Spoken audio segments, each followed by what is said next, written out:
నువ్వు దించుతాను అంటే దిగిపోవడానికి మేయర్ పదవి నువ్వు నియమించింది కాదని అనంతపురం నగర మేయర్ వసీం ఎమ్మెల్యే దగ్గుపాటికి కౌంటర్ ఇచ్చారు. జిల్లా పార్టీ కార్యాలయంలో ఆయన మీడియాతో మాట్లాడుతూ ఎమ్మెల్యే దగ్గుపాటి చేసిన వ్యాఖ్యల మీద తీవ్ర స్థాయిలో ఆగ్రహం వ్యక్తం చేశారు. దగ్గుపాటి చేస్తున్న భూ అక్రమాలు, దౌర్జన్యాలు, బెదిరింపులు, సెటిల్మెంట్లు, అక్రమ వసూళ్లు, కల్తీ మద్యం వంటి వాటి మీద నేను నిత్యం మాట్లాడుతూ ఉంటే ఆయన ఓర్చుకోలేక బెదిరించాలని చూస్తున్నారన్నారు. నీ బెదిరింపులకు భయపడేవారెవరూ ఇక్కడ లేరని, నీ అవినీతి అక్రమాలను, సెటిల్మెంట్లను ఎప్పటికెప్పుడు బయట పెడుతూనే ఉంటామని హెచ్చరించారు. నేను పదే పదే దగ్గుబాటి గురించి మాట్లాడుతూ ఉంటే ఆయనకు కడుపు మండి నగరంలో ఎక్కడా నేను చెప్పిన పనులు చేయకూడదని అధికారులను, సిబ్బందిని బెదిరిస్తున్నారన్నారు. అందుకే చాలా చోట్ల మేము సమస్యలు చెప్పినా కూడా అధికారులు స్పందించడం లేదన్నారు. ఒక్క నా డివిజన్లోనే కాకుండా అన్ని డివిజన్లోనూ డ్రైనేజీ వ్యవస్థ అస్తవ్యస్తంగా ఉందని, పందులు కూడా సంచరిస్తున్నాయన్నారు. ఆయన పందులను ఊరు నుంచి తరలిస్తే ఎవరు వద్దన్నారని ఆయన ప్రశ్నించారు. ₹1 పార్కు నిర్మించానని ఎమ్మెల్యే దగ్గుబాటు చేసిన వ్యాఖ్యలు చూస్తుంటే ఆయన ఎంత అవగాహన రాహిత్యంతో మాట్లాడుతున్నారో అర్థమవుతుందన్నారు. ఒక మైనార్టీ మేయర్ని కించపరిచే విధంగా ఆయన వ్యాఖ్యలు చేస్తున్నారన్నారు. నువ్వు 18 నెలల్లో ఒక పైసా కూడా తీసుకురాలేవన్నది వాస్తవం అన్నారు. ఎవరో రాసిచ్చిన స్క్రిప్ట్ చదవటానికి నేను నీలాగా 4 నెలల ముందు అనంతపురం నగరానికి రాలేదని, 40 ఏళ్ల నుంచి ఇక్కడే ఉన్నానని మేయర్ స్పష్టం చేశారు. ఈరోజు అనంతపురం ఎమ్మెల్యే దగ్గుపాటి వెంకటేశ్వర ప్రసాద్ గారు ప్రజా దర్బార్లో అయిపోయినాక ఏదో ప్రెస్ మీట్ పెట్టడం జరిగింది. ప్రెస్ మీట్ లో ఆయన అనంతపురం అర్బన్ గురించి మాట్లాడడం జరిగింది.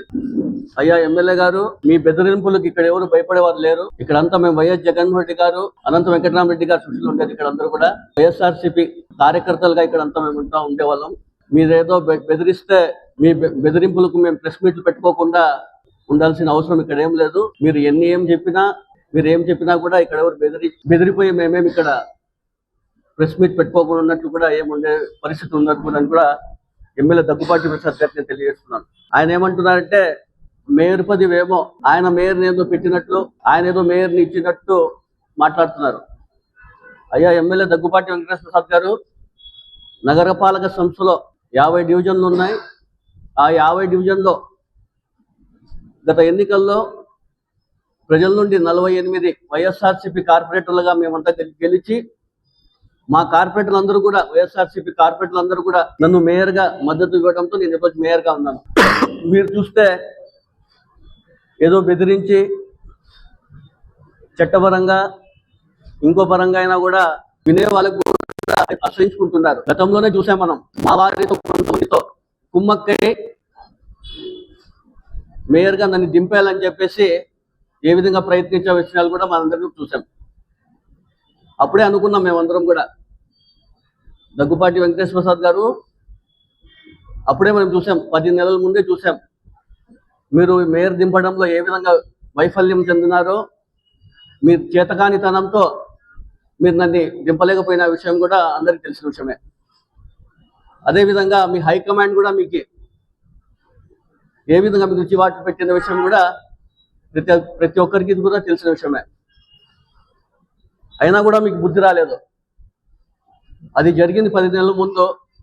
మళ్ళీ ఈ రకంగా నేను మాట్లాడుతున్నానని చెప్తే ఏ విధంగా ప్రజలు అనుకోలో కూడా మీకు కొంచెం కూడా అవగాహన ఉంది. మాట్లాడతారో లేక మాట్లాడతారో మీకు అనేక సార్లు చెప్పినా కూడా మీరు అదే విధంగా వెళ్తున్న విషయం కూడా మీరు అదే చెప్తున్నాను.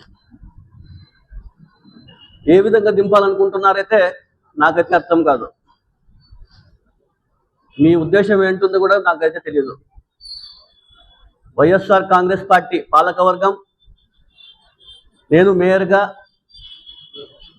అనంతపురం నగరంలో జరుగుతున్నటువంటి సమస్యలు, మీరు చేస్తున్నటువంటి తప్పుల్ని ఎత్తి చూపిస్తుంటే, మీ దౌర్జన్యాలు కావచ్చు, మీ అక్రమాలు కావచ్చు, మీ దాడులు కావచ్చు, మీ భూ కబ్జాలు కావచ్చు, మీ భూదందాలు కావచ్చు, రౌడీయిజం వెనకాల మీరు ప్రోత్సహించడం కావచ్చు, కల్తీ మద్యాన్ని అమ్ముతున్న విషయాన్ని కావచ్చు, కమిషన్ల విషయం కావచ్చు, మా నగరపాలక సంస్థలో టౌన్ ప్లానింగ్ సంబంధించిన విషయం కావచ్చు, ఇవన్నీ కూడా మేము పదే పదే ఎత్తి చూపిస్తుంటే మీకు ఎక్కడో ఏమో అయ్యి ఎటు పరిస్థితుల్లో మేయర్ దించాలని చెప్పేసి మీరు మాట్లాడుతున్నారు. మీకు చేత అయినట్టు చేసుకుంటున్నారు. చెప్తున్నాను, ఈ రోజు నుంచే ప్రయత్నించండి. మీకు చేత అయితే నన్ను దింపేదానికి చూడండి. మీరు ఈ రోజు నుంచే ప్రయత్నించండి. నేను చెప్తున్నా కదా, ఊరికే నోటికి వచ్చినట్టు మాట్లాడితే ఇక్కడ చూసుకో ఎవరు మీరు బెదిరిస్తే మేము భయపడతామని చెప్పే వరకు ఎవరు ఉండరు కూడా మీ అందరికి తెలియజేస్తున్నాను. అదేవిధంగా నా డివిజన్లో ఏం అభివృద్ధి కాలేదని చెప్పి మళ్ళీ చెప్తాడు ఆయన. నిన్నగాక మొన్న డీటెయిల్గా చెప్పిన కోవూరు నగర్ సంబంధించి ఏ విధంగా అభివృద్ధి కార్యక్రమాలు చేసినాం, ఏమేం రోడ్లు వేసినాం, ఏమేం ట్రైన్లు వేసినామని కూడా చెప్పడం జరిగింది. 2,40,00,000 రూపాయలతో గత ప్రభుత్వంలో మేము అభివృద్ధి కార్యక్రమాలు చేసినాం 38 డివిజన్లో మాత్రమే. అదేవిధంగా 1,40,00,000 రూపాయలతో టెండర్స్ ని కూడా అన్ని శాంక్షన్ చేసి వర్క్ ఆర్డర్లు కూడా ఇచ్చి దాదాపు సంవత్సరమైనా కూడా ఇప్పటికి కూడా మీ అసమర్థత వల్ల ఈరోజు మా నగరమే మా డివిజన్లోనే కాదే నగరం అంతా కూడా ఏ ఒక్కరు కూడా కాంట్రాక్టర్ ముందుకు రాని పరిస్థితి కూడా ప్రజలందరూ కూడా ఒకసారి గమనించాలని కోరుతున్నారు. మరీ అవాస్తవాలు మాట్లాడుతున్నా ఆయన. మా డివిజన్ లో 1 కోటి రూపాయలతో పార్క్ ని అభివృద్ధి చేసినారంట. నేను తెలుసుకోండి, మీరు ఎమ్మెల్యే గారు పదే మీకు చెప్పినాను, అవాస్తవాలు మాట్లాడద్దండి. హర్బల్ పార్క్ అని చెప్పేసి కోవూరు నగర్ ఎక్స్టెన్షన్ లో పార్క్ ఉంది. మా ప్రభుత్వంలో కాదు, గత ప్రభుత్వంలోనే దానికి అదంతా ఆక్రమిస్తున్నారని చెప్పేసి కాంపౌండ్ కూడా ఏర్పాటు చేయడం జరిగింది. సరే, కాంపౌండ్ వేసేసినారు. మరి మా ప్రభుత్వం వచ్చింది. మా ప్రభుత్వం వచ్చినాక మూర్తి గారు కమిషనర్ గారు ఉన్నప్పుడు అక్కడ క్రికెట్ బాక్స్ స్టేడియం ఒకటి ఏర్పాటు చేద్దామని చెప్పేసి సిఎస్ఆర్ ఫండ్స్ ద్వారా 30 లక్షలతో దాన్ని ఏర్పాటు చేయాలని చెప్పేసి ఏర్పాటు చేయడం జరిగింది. మధ్యలో ఏదో కాంట్రాక్టర్ కి కొన్ని ఫండ్స్ రాక అది అలాగే ఆగిపోవడం జరిగింది. కేవలం 5 లక్షల రూపాయలతో ఓపెన్ జిమ్ ని అక్కడ ఏర్పాటు చేసిన విషయం కూడా మీరు తెలుసుకోవాలా. ఏం తెలియకోకుండా మాట్లాడడం కూడా ఈ ఎమ్మెల్యే గారికి ఎన్నిసార్లు చెప్పినా కూడా ఇదే పద్ధతిలో పోతున్నాయన్న.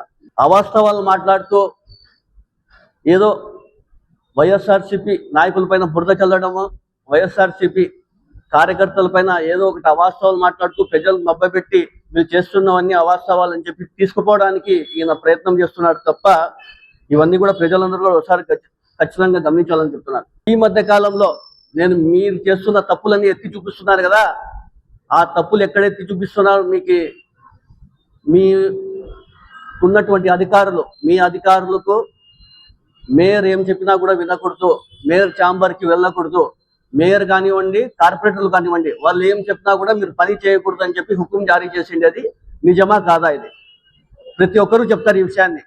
ఈరోజు మీరు అవన్నీ కూడా చూడకుండా ఊరికే మాట్లాడితే పద్ధతి కాదని నేను తెలియజేస్తున్నాను.